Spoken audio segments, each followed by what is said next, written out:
Salut à tous, c'est Dorian et bienvenue dans cette nouvelle vidéo de fin du mois d'avril qui a été clairement le pire mois à Wall Street depuis 2018. Alors personnellement j'ai racheté les actions en avril et je vais continuer à en racheter le mois prochain, d'où cette vidéo dans laquelle on va discuter ensemble des actions que je prévois d'acheter. Au début de la vidéo, je vais aussi vous parler rapidement de l'actualité des marchés, de deux trois articles sur l'inflation, le PIB, etc. Et comme d'habitude, vous avez le sommaire dans la description si vous souhaitez passer directement à la partie de la vidéo où je parle des actions pour le mois prochain. Très bien, donc passons de suite sur mon écran. Et tout d'abord, bon, on va voir que le marché s'est clairement fait massacrer vendredi dernier. Alors on voit que le S&P était à moins 3,63% de baisse et le Nasdaq à moins 4,17%. Et si on va voir sur les graphiques, bon ben c'est flagrant. On a le Nasdaq qui a finalement cassé cette résistance qu'on avait, vous voyez ici à gauche, depuis mai 2021. Et donc là maintenant, ben, on ne sait pas trop où ça va aller, parce qu'une fois qu'on a cassé cette résistance, eh ben, ça peut continuer à baisser. Comme vous savez, je ne fais pas d'analyse technique, mais je sais que c'est un très mauvais signal de façon générale d'avoir cassé une telle résistance qu'on avait depuis plus d'un an. Et donc ensuite, si on va voir le S&P 500, bon, c'est un tout petit peu mieux. On n'a pas encore cassé cette résistance qu'on avait depuis avril 2021. Ça pourrait très bien arriver, on ne sait pas. Mais bon, les indicateurs sont quand même pas top. Si vous regardez aussi bien le RSI que le 50 jours et le 200 jours des Moving Average, bon, il n'y a rien de très impressionnant et clairement, ça pourrait continuer à baisser. L'autre nouvelle qu'on a eue qui est pas top, ben, c'est que le premier trimestre, on a eu un GDP, donc le PIB américain, qui a baissé de 1,4%. Donc ça y est, on est à mi-chemin de la récession aux États-Unis, puisque je vous rappelle qu'une récession, il faut 2 mois consécutifs de baisse du revenu, enfin du PIB, donc du revenu intérieur brut d'un pays. Donc forcément c'est pas top, mais clairement comme on en a déjà parlé dans d'autres vidéos, la récession ça veut pas forcément dire que la bourse va monter ou baisser. Par contre la récession ça veut dire que vous avez un ralentissement de l'économie, des possibles pertes d'emploi, des possibles entre guillemets moins de dépenses, moins d'investissements, etc. Donc de façon générale c'est très mauvais pour l'économie, mais après la relation avec la bourse n'est pas si simple que ça à faire. Très bien, donc ensuite passons au dernier article que je voulais vous montrer qui est plus par rapport encore à l'économie et aussi à l'inflation je pense. C'est un article qu'on m'a envoyé sur Discord, d'ailleurs merci de me l'avoir envoyé. Donc en fait ça parle de la nette baisse de la consommation des ménages en France en mars. Et donc je suis allé lire l'article en détail et je trouve ça assez intéressant. Parce qu'en fait, si on va regarder, donc globalement, il y a une baisse de la consommation, mais avant tout, on a une baisse sur l'alimentaire et l'énergie. Donc l'énergie, c'est pas étonnant, les prix ont beaucoup monté, donc je pense que les personnes, tout simplement, elles font attention, elles consomment moins sur la voiture, le chauffage, etc. Et ensuite, l'alimentaire, c'est aussi intéressant parce que si vous lisez un petit peu plus loin, je l'ai retrouvé normalement, en fait, on a aussi un phénomène du fait que pendant le Covid, les gens n'allaient plus au restaurant, donc on achetait beaucoup plus de nourriture. Et maintenant, on a quand même un gros retour vers, vous voyez, conduit à remplacer des services de réalisation par la consommation alimentaire. Ça, c'était pendant le Covid. Et maintenant, forcément, vous avez peut-être aussi un petit peu moins d'achats alimentaires, tout simplement parce que les gens retournent un petit peu plus au restaurant. Donc ensuite, on va continuer. Et si on regarde un petit peu plus, donc ensuite, il parle de la baisse des biens manufacturés. Et je crois que notamment dans ce que j'ai lu, il parlait des voitures qui sont en très forte baisse. Bon, en même temps, c'est pas étonnant. C'est très compliqué d'avoir une voiture neuve actuellement. Donc rien d'étonnant là-dessus. Et dernier point que je voulais vous montrer, c'est sur les habillements et le textile. On a une très belle augmentation. Et en fait, je trouve ça intéressant parce que, comme je vous le disais la dernière fois, autant on voit un ralentissement de dépenses, on l'a vu par exemple avec Amazon, avec les commandes en ligne, etc. Autant dans la vraie vie, quand vous allez voyager, quand vous allez dans les magasins, etc., moi je ne constate pas du tout un ralentissement. J'ai l'impression que les gens, ils ont de l'épargne et puis ils vont dépenser sur des choses qui leur font plaisir. Et c'est marrant parce que au final, vous voyez, on le retrouve sur les dépenses de textile, d'habits. Je ne suis pas allé voir plus loin dans chaque catégorie, mais globalement, ce que j'ai l'impression moi de ressentir à titre personnel, encore une fois, c'est mon opinion, et je le retrouve dans cet article. Donc je trouve cet article super intéressant et je voulais vous le montrer. Voilà, alors le dernier point que je voulais vous montrer par rapport à l'inflation et ensuite on passe aux actions, c'est l'euro-dollar. Alors j'en parle pas assez souvent, mais ça a quand même une grosse influence parce que la plupart des gens sur cette chaîne, j'imagine, et d'ailleurs comme moi aussi, beaucoup de nos revenus sont en euros. Et donc l'euro, il est à 1,05 et si vous regardez historiquement, on a une très très grosse résistance à 1,03. On n'y est pas encore, mais si on venait casser ça, ensuite je crois que la prochaine résistance, je l'ai même pas sur ce graphique, il faudrait peut-être passer en monthly, mais ensuite on repasse sous le 1 euro de souvenir par rapport à 1 dollar. Donc voilà, on espère qu'on ne va pas le casser. Après, ce que je voulais vous dire par rapport à l'inflation, je vais le remettre en daily, ce sera plus simple pour le voir. Ce que je voulais vous dire par rapport à l'inflation, en fait, c'est que vu que l'euro baisse, forcément, l'inflation, elle va monter. Donc tout le monde dit, oui, l'essence est montée à cause de la crise qu'il y a eu, etc. Oui, c'est vrai que le cours du pétrole pardon, est monté à plus de 100 dollars, on y est toujours d'ailleurs de souvenir. Mais il n'y a pas que ça, parce que nous, le pétrole pardon, on l'achète avec des euros. Et quand l'euro, il perd 10% en 3 mois, si on regarde, on était à 1,14, et là, on a perdu allez, 8% en 3 mois, et bien forcément vous allez payer beaucoup plus cher votre essence à la pompe, et pareil pour toutes les énergies, et aussi pour toutes les commodities, donc la nourriture, etc. Tout est coté en dollars. Donc ce n'est pas du tout une bonne chose pour l'inflation. Par contre, c'est une bonne chose pour l'économie, pour les entreprises en France et pour la compétitivité. Mon avis, c'est que c'est un peu trop bas. Je pense qu'il faudrait être autour de 1,10, 1,20. Ça a toujours été une bonne zone. Et si vous regardez économiquement, pardon, je ne suis pas un économiste, mais en gros, la bonne zone, c'est avoir 1 euro contre un dollar entre 1,10 et 1,20 pour que ça fonctionne pas trop mal d'un point de vue des échanges, de la balance des échanges courants entre les pays. Très bien, donc maintenant passons enfin aux actions. Alors tout d'abord, on va parler de Google. Donc Google a clairement décroché. On se rapproche bientôt de ma zone, de ma ligne de prix de revient qui est pour moi il y a 2200 $. Alors honnêtement, ça commence un peu à devenir déraisonnable, on va en parler juste après pourquoi. Et pourtant, je ne serais pas étonné que l'entreprise continue à dégringoler. Comme on l'a vu, le Nasdaq, il n'est pas du tout dans une bonne position et toutes les entreprises pourraient continuer à tomber sans problème. Et donc on va aller regarder un petit peu plus l'entreprise en détail, on va regarder les chiffres rapidement. Dans cette vidéo, je ne vais pas rentrer en détail chaque analyse d'entreprise, c'est pas l'objectif. L'objectif, c'est de vous montrer ce que je vais acheter et de vous montrer 2-3 indicateurs que je trouve intéressants. Donc alors si on regarde, on voit que l'entreprise a un price to sales à 6, un PI à 20, un forward PI à 16, sachant qu'on parle d'une entreprise qui devrait continuer à croître ses revenus nets de plus de 20%, exactement de 20%. Et si vous regardez le passé, on a eu une vente sur un an de plus 32% et une augmentation des ventes brutes, donc du revenu brut, de plus de 23% en composé sur les 5 dernières années. Donc c'est une entreprise qui est clairement pour moi une entreprise de croissance. Et donc honnêtement, quand je vois ces chiffres, c'est très compliqué pour moi de ne pas continuer à en acheter. Certes, c'est la plus grosse position de mon portefeuille, mais tant pis, je vais en racheter. Peut-être pas une entière, peut-être que je vais faire du fractionné. Mais pour moi, c'est vraiment une affaire, très très bonne affaire en ce moment. Tout ce que je regarde toujours, le business model en premier, est-ce que je le comprends, est-ce qu'il est bon? Oui, tout est coché, j'adore le business model.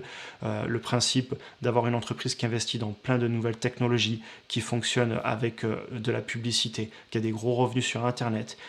L'expansion ne coûte pas beaucoup plus cher, c'est-à-dire qu'avoir des nouveaux serveurs, ça coûte moins cher que monter des nouveaux magasins pour Walmart par exemple. Les marges, toujours le point que je regarde après avoir regardé la croissance des revenus. La croissance des revenus, elle est exceptionnelle, surtout pour une entreprise aussi grosse. On parle d'une entreprise qui a une capitalisation de 1,6 trillion de dollars, 1600 milliards, c'est énorme. Ensuite, la marge nette à 30%, 29,5%, bref, c'est hallucinant. Et un truc que je voulais vous montrer aussi, je vous le montre pas souvent parce que c'est un petit peu plus technique, mais c'est le price to free cash flow. Donc en fait, le price to free cash flow, tout simplement, c'est le prix de l'action par rapport au cash qu'il leur reste une fois qu'ils ont tout payé, même les impôts. C'est le free cash flow qu'on appelle. Et là, on est à un price to free cash flow de 24. Ce qui fait qu'en fait, si vous prenez ce 24 et vous regardez combien ça va vous faire en pourcentage du price to free cash flow, je sais que ça devient un peu plus technique, c'est pour ça que j'en parle pas souvent, mais en gros, on se retrouve sur du un peu plus de 4%. Donc ça veut dire que, pardon, je reviens sur la bonne page, ça veut dire que l'entreprise, chaque année, elle a 4% du prix de l'action qui arrive en argent cash. Et donc, par exemple, ça veut dire qu'une entreprise qui serait capable, si elle avait un payout ratio de 100%, de payer un dividende de 4%. Évidemment, ils ne le font pas, ils réinvestissent tout, mais sachez que quand on arrive sur des price to free cash flow qui s'approchent de 20, on commence à être sur des entreprises matures, qui payent un dividende de 2, 3, 4%. Si vous allez voir des grosses boîtes matures, vous allez vous retrouver dans ce type de price to free cash flow. D'ailleurs, on le verra plus tard avec Disney à l'époque, qui était typiquement dans ce cas-là. Sauf que là, on est sur une entreprise qui croît de plus de 20% par an. Il y a une énorme, pour moi, déconnexion entre le prix de l'entreprise et le cash qu'elle génère et la croissance future. Donc voilà, je vais arrêter d'en parler. Vous allez croire que je suis fou de cette action. Je vais être raisonnable, vous inquiétez pas, elle passera pas... Elle est pas plus de 10% de mon portefeuille action qui lui-même ne représente pas tout mon patrimoine. Je vais être raisonnable et surtout je vais être patient parce que l'entreprise pourrait encore dégringoler. Donc peut-être que je vais aller racheter 5 ou 10% d'une action, c'est-à-dire ça va me coûter peut-être 2, 3, 400 et après je vais être patient évidemment. Je ne vais pas aller en racheter 2 de plus parce que ce serait trop grand dans mon portefeuille. Encore une fois, je gère mes risques. Donc voilà. Et en parlant de price to free cash flow, je voulais juste montrer Facebook. Facebook, je ne vais pas forcément racheter parce que j'en ai déjà pas mal acheté, mais pareil, c'est hallucinant. On a un PI de 14, un forward PI de 13 pour une entreprise qui a une marge de 33%, qui a une croissance future estimée des analystes à encore plus de 10%, autour de 10% et à plus de 10% cette année à 17% et donc elle serait presque à 10% pour les 5 prochaines années. Et on a un price to free cash flow à 15. Si vous faites la division, on doit être sur un rendement possible, on aurait un dividende s'il reversait tout qui serait de plus de 6%. Et quand je vois de tels cash flow, pour des entreprises qui, encore une fois, pour moi, ont un gros potentiel de croissance, ben, je pense qu'ils vont faire massivement du buyback, c'est-à-dire qu'ils vont racheter les actions pour rendre, entre guillemets, faire du retour sur investissement pour les actionnaires. Je crois que Facebook d'ailleurs a prévu du buyback, Google aussi, et rien d'étonnant. Et en plus, ils réinvestissent massivement. Mais je trouve ça quand même hallucinant de trouver de telles valeurs sur ces entreprises. Alors après, je vous dis pas d'aller les acheter, de toute façon, je vous donne pas de conseils, je peux pas vous en donner. Chacun fait ce qu'il veut avec son propre argent, c'est vos propres risques, et c'est mon argent, c'est mes risques. Mais clairement, quand je vois de tels chiffres, si vous croyez dans Facebook dans le futur, si vous ne dites pas qu'ils vont perdre tout le client, leurs plus de 2 milliards d'utilisateurs actifs chaque mois, si vous dites que ça ne va pas disparaître de suite, parce que moi c'est mon avis, et bien personnellement j'ai beaucoup investi sur l'entreprise et j'hésiterai pas à investir un peu plus si elle continue à baisser. Pas de suite parce que pour l'instant elle tient bien son niveau de support, on pourra regarder les graphiques peut-être un peu plus tard, et encore non pas besoin puisqu'on le voit ici, mais si elle casse encore et qu'on arrive sur des chiffres encore plus déraisonnables à mon avis, encore une fois ça reste que mon avis, clairement j'investirai plus. Très bien, passons sur la deuxième action que je pense certainement racheter, et bien, il s'agit d'Amazon. Donc Amazon, pareil, elle a très fortement craqué. J'avais racheté 20% d'une action, on le voit en février, et je pense que je vais réacheter encore 20% d'une action pour monter à 1,4 actions. Donc voilà. Après, Amazon, ben, effectivement, on a vu leurs résultats, oui, ils souffrent de l'inflation. Oui, les commandes sont en baisse. En même temps, c'est pas normal. La pandémie est finie. Les gens commandent moins en ligne. Ça ne veut pas dire que dans le futur, ça va pas remonter. Ça, c'est mon avis. Et puis aussi, vous avez globalement l'économie qui a ralenti aux États-Unis. Donc, c'est pas étonnant que les gens consomment un petit peu moins. Donc, pour moi, rien d'inquiétant. Après, c'est que mon avis encore une fois. Mais c'est une entreprise, par contre, je voulais le dire, qui investit massivement en CAPEX. Ils ont développé leurs infrastructures de façon assez impressionnante. C'est une vraie machine. Ils en ont parlé dans les derniers résultats. Ils n'utilisent même pas encore toutes leurs infrastructures au maximum de leur capacité parce qu'ils ne vendent pas assez. Il faut que le potentiel continue à monter. Mais honnêtement, j'attends de voir ce qui se passera si cette entreprise commence enfin à se concentrer, à avoir du retour sur investissement pour leurs investisseurs au lieu de tout réinvestir tout le temps. J'espère qu'ils vont continuer à investir, mais s'ils commencent pour moi à se concentrer sur le cash flow, à dépenser un peu moins, investir un peu moins, je pense que les earnings peuvent exploser. Et honnêtement, je pense que c'est une entreprise qui pourrait un jour payer un dividende. Et c'est une vraie machine à cash, surtout avec AWS, qui est en gros le plus gros dans le monde pour tout ce qui est les serveurs Internet, pour les entreprises, les sites, etc. Donc voilà, entreprise dans laquelle je crois profondément dans le futur. Et d'ailleurs, tout ça, je pense qu'on peut le voir en fait sur les chiffres. Donc si on regarde, c'est une entreprise, les analystes lui donnent une croissance sur les revenus net, donc l'EPS de plus de 36% pardon, en composé sur les 5 prochaines années. Donc en fait, on retrouve ce que je disais, c'est une entreprise qui actuellement a une marge nette à 7%, c'est faible. Par contre, leur grosse margin, donc leur marge brute, elle est à 42%. Il se passe quelque chose entre ces deux marges, et ce qui se passe, c'est qu'ils investissent comme des fous. S'ils commencent à ralentir un tout petit peu l'investissement, je ne serais pas étonné de voir leur PI complètement tomber parce qu'en fait je ne serais pas étonné de voir leur revenu net complètement exploser. Et donc ça forcément ça va faire que votre PI va tomber. Et vous voyez, si on regarde encore une fois la décorrélation entre guillemets qu'il y a, on a un price to sales à moins de 3 pour un PI à 38. Donc ça prouve bien en fait que c'est une entreprise qui a énormément de revenus bruts mais pas tant de revenus nets que ça. Et ça, encore une fois, ce n'est que mon avis, mais je pense que c'est volontaire de la part de cette entreprise. Et d'ailleurs, ils le disent, qu'ils se concentrent énormément sur l'investissement, sur le futur, sur créer une vraie machine pour plus tard, effectivement, pouvoir générer plus de cash flow. Bon voilà, on va passer sur la troisième action. Je crois que comme Google, vous allez me dire, mais il est fou, il veut mettre tout son argent sur Amazon et Google. Non, vous inquiétez pas, je suis raisonnable. Je contrôle entre guillemets mes pourcentages. Je travaille toujours en pourcentage et je vais pas mettre 50% de tout ce que je possède et que mon épouse possède. On va pas tout mettre sur Amazon, on va être raisonnable. Sur notre patrimoine, ça dépassera jamais les 5%. De toute façon, je crois que j'ai aucun actif qui dépasse 5% de tout ce qu'on possède. Donc voilà, au final, toujours maîtriser ses risques, je le répéterai jamais assez, je sais, c'est un petit peu ennuyant que je répète tout le temps les mêmes choses, mais je pense que c'est important. Très bien, maintenant passons sur la troisième action, et il s'agit de Disney. Donc Disney, j'achète pas de suite, j'attends avec impatience leurs résultats. On voit qu'ils vont arriver le 11 mai. Et en fait, je les attends tout simplement parce qu'il y a beaucoup de questions que j'ai auxquelles j'attends des réponses. Qu'est-ce qui se passe en Floride avec les lois qui sont en train de changer sur la gestion d'où est construit Disney World? Je veux voir les résultats sur Disney+. J'ai vraiment aussi envie de voir la réouverture des parcs, à quel point les gens sont en train de rentrer dans les parcs. Donc j'attends vraiment les guidance et les tendances qui le voient entre guillemets sur aussi bien l'ouverture des parcs, le visionnage de contenu, etc. Donc vraiment j'attends des signes positifs, et si en plus de ces signes positifs L'entreprise, elle venait à dégringoler parce que tout simplement, le marché en ce moment, il est clairement en train de passer baissier et peut-être qu'elle va se faire massacrer sans trop de raison, comme il y a plein d'entreprises auxquelles c'est arrivé, eh bien, je pense que je vais continuer à faire grandir ma position sur Disney. Très bien, donc passons sur quelques indicateurs comme on l'a fait avec les actions d'avant. Donc on voit qu'on a un PI à 65, c'est élevé, ça fait peur. Par contre, le forward PI, il n'est qu'à 19. Ça, c'est encore une fois en accord de la prévision des analystes. On voit qu'ils ont eu forcément une baisse de leur EPS sur les 5 dernières années, puisqu'il y a eu 2 années de pandémie. Évidemment, c'est pas une entreprise qui a une très grosse croissance, j'en ai conscience, mais c'est une entreprise qui n'est pas non plus extrêmement chère. Enfin, sur le PI, elle paraît très chère, mais sur le price to sales, on n'est même pas à 3. Et aussi un truc donc, je voulais vous montrer comme tout à l'heure, c'était le price to free cash flow. Il est très élevé là, il est à 144, ce qui est bizarre parce que c'est une grosse entreprise qui n'a pas une très grosse croissance, mais c'est une entreprise qui est connue pour grossir de façon très raisonnable. Elle a fait grossir son dividende pendant de très nombreuses années avant qu'il coupe à cause de la pandémie. Et ce que je voulais vous montrer, c'était sur MacroTrend, l'historique du price to free cash flow. Donc si vous regardez, en fait, il a explosé ces dernières années. Par contre, si vous allez avant la pandémie, on est tout le temps entre 15 et 20 en gros. Allez, 20, 22, 19, 17, 14. Et là, vous voyez qu'on arrive sur des chiffres beaucoup plus cohérents, notamment cohérents par rapport aux dividendes.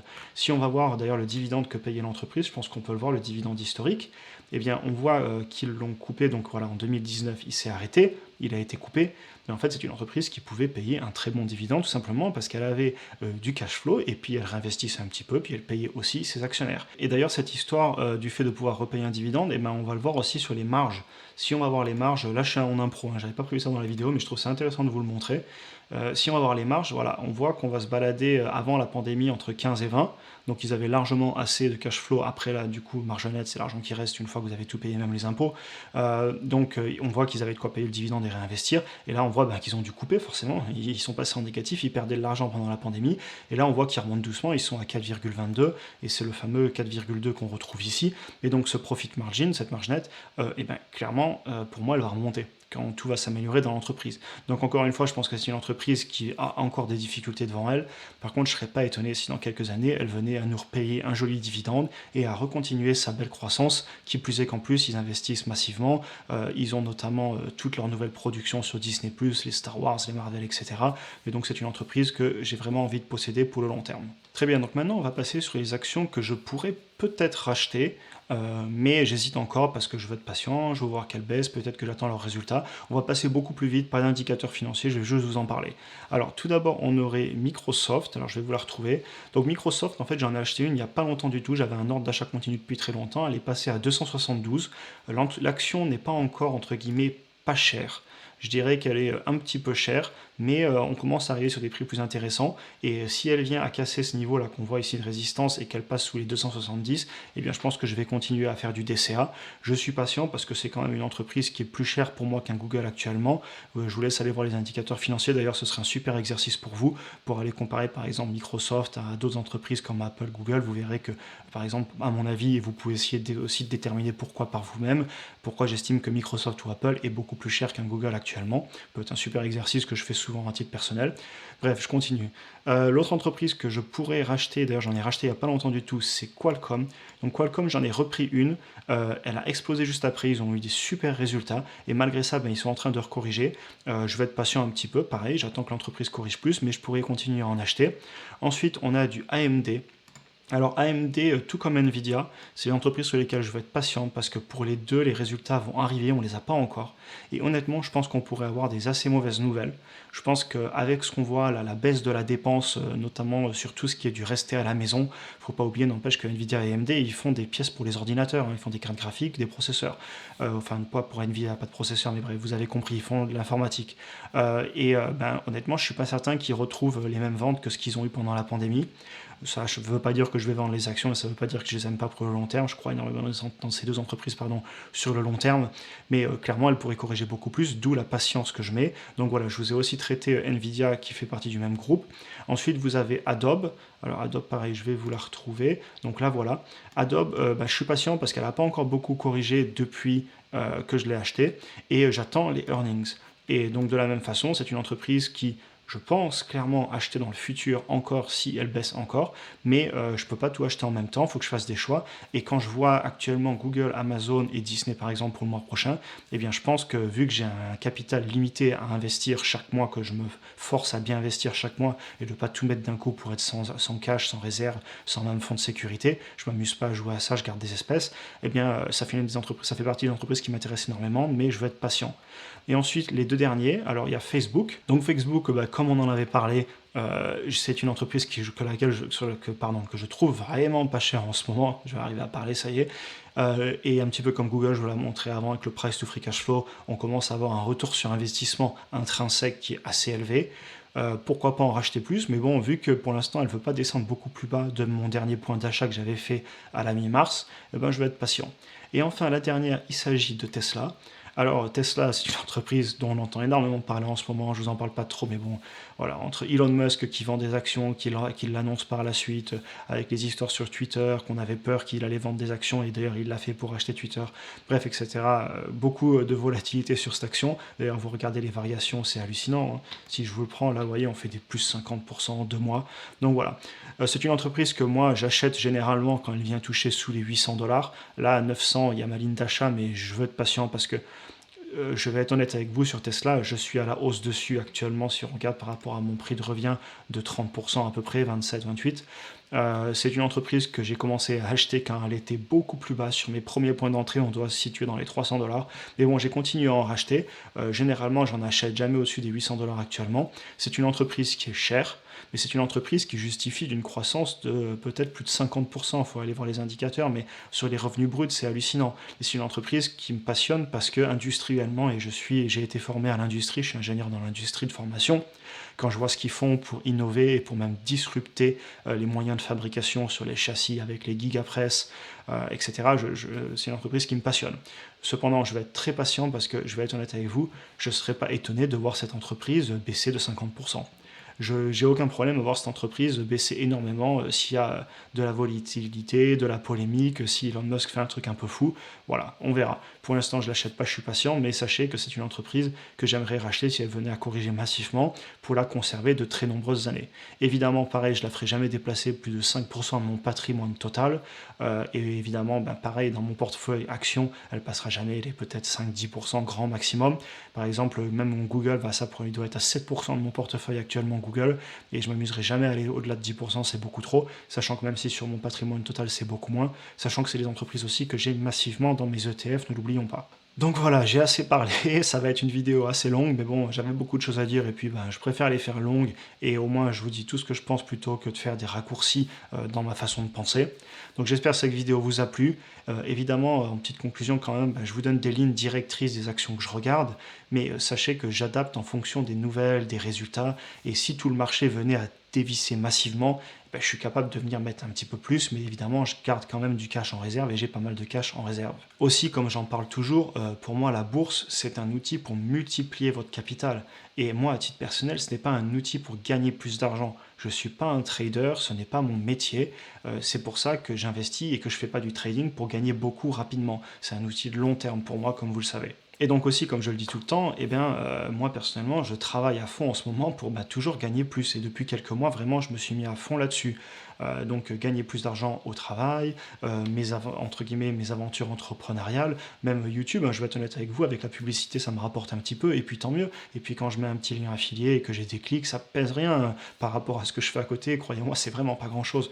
Mais il n'empêche que ça rapporte. Pareil, je fais de l'achat-revente, j'ai pas mal de choses à vendre en ce moment que j'avais acheté, sur lesquelles je vais gagner, des objets de collection. Donc voilà, j'ai pas mal de petites activités qui font que j'accélère vraiment toutes ces activités en ce moment pour essayer de gagner plus, parce que clairement pour moi, 2022, ça va être une année pour investir. Ça va aussi être une année très difficile émotionnellement, parce que pour l'instant, on est en train de baisser, ça fait mal aux tripes, mais si on a vraiment une stratégie pour moi qui est d'investir beaucoup quand on est jeune et d'ensuite laisser faire les marchés faire leur travail pour multiplier votre patrimoine, je pense que 2022, ça va être une excellente opportunité. Bon, par contre, évidemment, le mauvais côté de ça, c'est que quand vous êtes dans un tel marché, c'est possible d'effacer des dizaines de milliers d'euros de plus-value latente comme ça m'est arrivé en quelques mois. ça fait super mal aux tripes, on se dit qu'on aurait dû vendre, mais encore une fois, je veux pas vendre parce que je suis incapable de déterminer et de prévoir ce que va faire le marché sur le court terme. Donc je vends pas parce que je ne sais pas ce qui va se passer et au contraire, je continue à investir sur les bonnes affaires que je vois en ce moment. Sur ce, j'en ai fini avec cette vidéo. Faites les actions habituelles en dessous de la vidéo si vous voulez voir et ne pas rater les prochaines vidéos. Et je vous souhaite une excellente fin de journée et on se voit dans la prochaine vidéo.